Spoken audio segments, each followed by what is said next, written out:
Hi YouTubers, I'm glad you're here. Thank you very much for joining me. Hope you're going to enjoy your Sunday afternoon. Today is July 31st, 2022. We need to close the border, stop the flow of illegal immigrants into the United States. Many of the children that come across are exploited, taken advantage of, and here's a really good example. In Laverne, Alabama, children as young as 12 years old have been discovered working at a Hyundai-owned metal stamping plant in Alabama. Other workers at the factory estimate that as many as 50 underage children may have been employed at the facility. Many of the minors at the plant were hired through a recruitment agency, according to current and former Smart workers and local labor recruiters.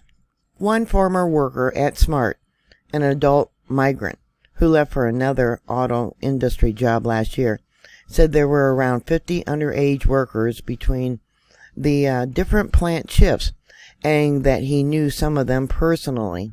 Another former Smart adult worker, a U.S. citizen who also left the plant last year, said she worked alongside about a dozen minors on her shift.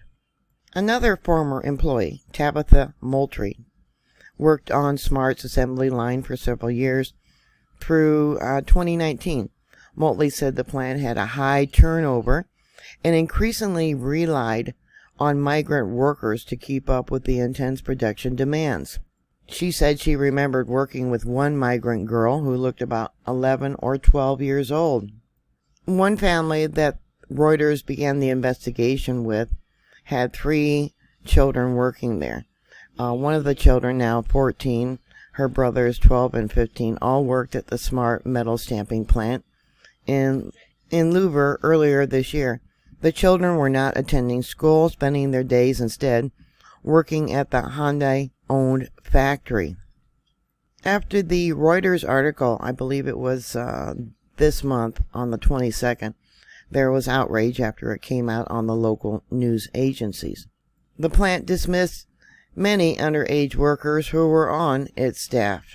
Both Hyundai and Smart denied accountability for the situation. The automobile giant claims it does not tolerate illegal employment practices at any Hyundai entity. Smart, in a statement, denies that it knowingly violated child labor laws and passed the blame onto the temp agency it uses to find workers. The Smart plant in Louver has been flagged with $48,000 in OSHA penalties since 2013. Notably, among the inspections that produced these fines, including amputations and crush hazards.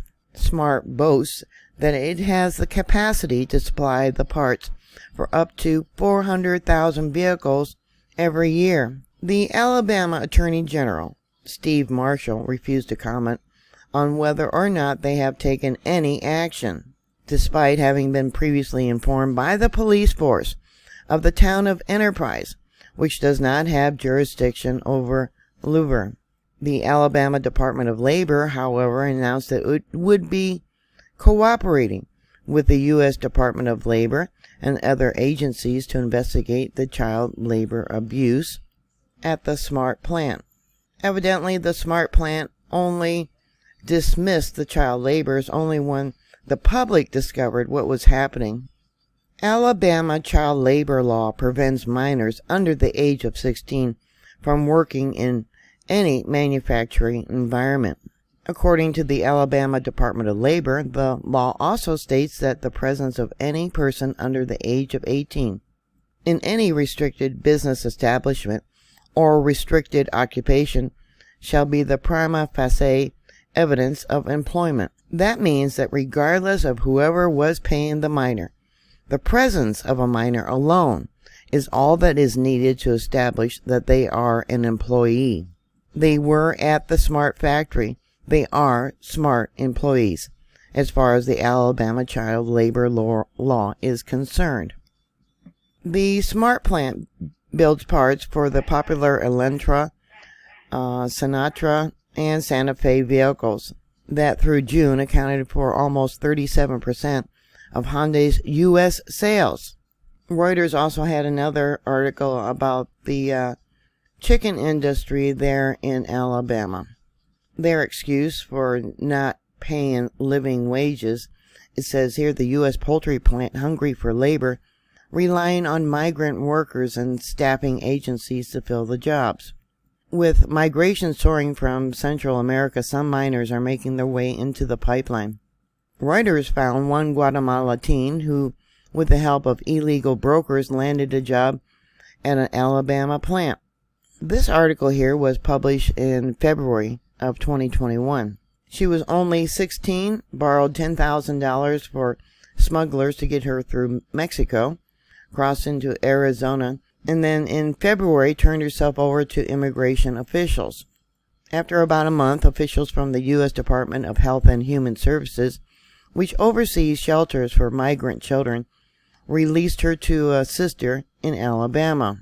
Both sisters work in the Alabama town, using false identities, false dates of birth obtained by them by illegal brokers who forged or otherwise secure such documentation for undocumented migrants. Yeah, they stole someone's identity.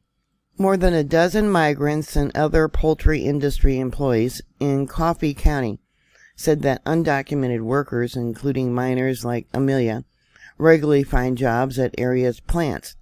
Enterprise welcomes us, said Rosa, Amelia's older sister, who arrived in Alabama over a decade ago and has watched the community of fellow migrants grow. The jobs are just waiting for us. Yeah, it used to be if you hired an illegal immigrant, the company was fined. And why are they not going after them? They're hiring children, as young as maybe 11, 12 years old in dangerous situations.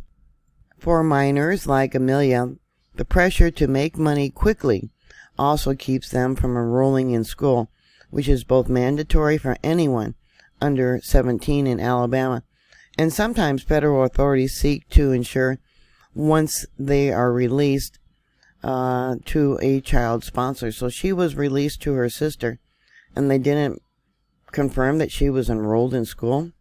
School isn't for me, Amelia told Reuters. I have debts.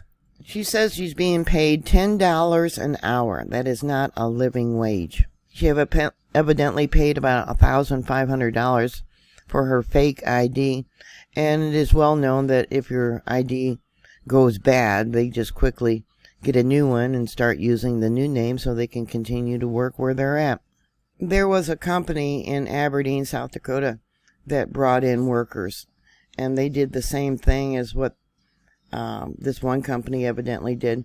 The firms that brought in the people and put them to work would deduct a certain amount from their paychecks. Here it says the firm deducted as much as $40 a week from employees' paychecks for the service. 4 workers told Reuters.